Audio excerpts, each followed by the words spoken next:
Hey guys, this week Nicholas the Traveler is collecting Cobalt Talons, which you can farm off of the Cobalts in Vejin Mine outside of Jinner's Horde. This is actually the area Nicholas is in, so you won't really have to go look for him after you finish farming. There's not really an effective way to do it solo.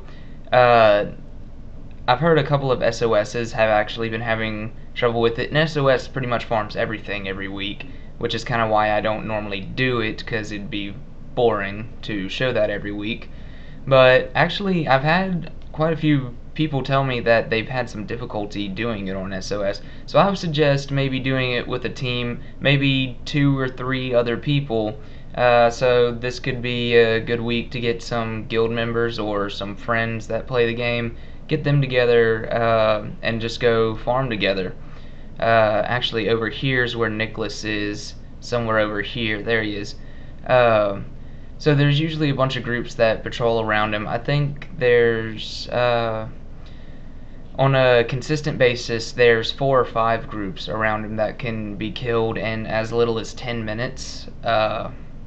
If you have an actual human team, you could probably cut that down to about 6 or 7 minutes, but since I had heroes, I had to deal with their stupid AI, so made it take a little bit longer.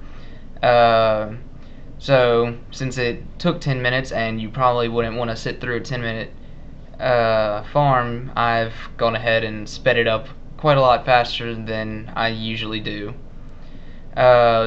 Pretty much the main thing, you want to make sure you do have a specialized damage dealer, which is the build that I was running as my dervish, and I was just using Avatar Balthazar for quicker adrenaline and also to set things on fire every time I lose an enchantment, because I'm using Twin Moon Sweep to heal myself, and also it removes an enchantment, so it'll set everything on fire every single time I use it.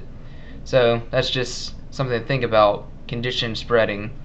Probably the biggest issue you'll have is killing the warriors, because they have Lion's Comfort to heal themselves, and they have 2 skills that can knock you down.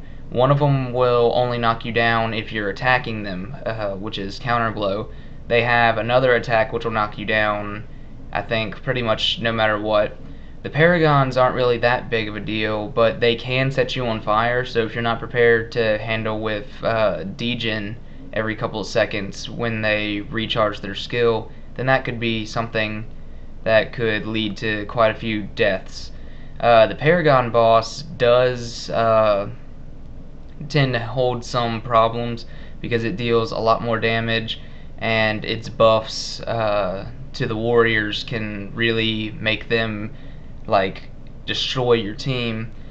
So I really wouldn't recommend killing the boss first, even though it is pretty dangerous, simply for the fact because if you focus on it, then everything else is going to kill you while you're doing that.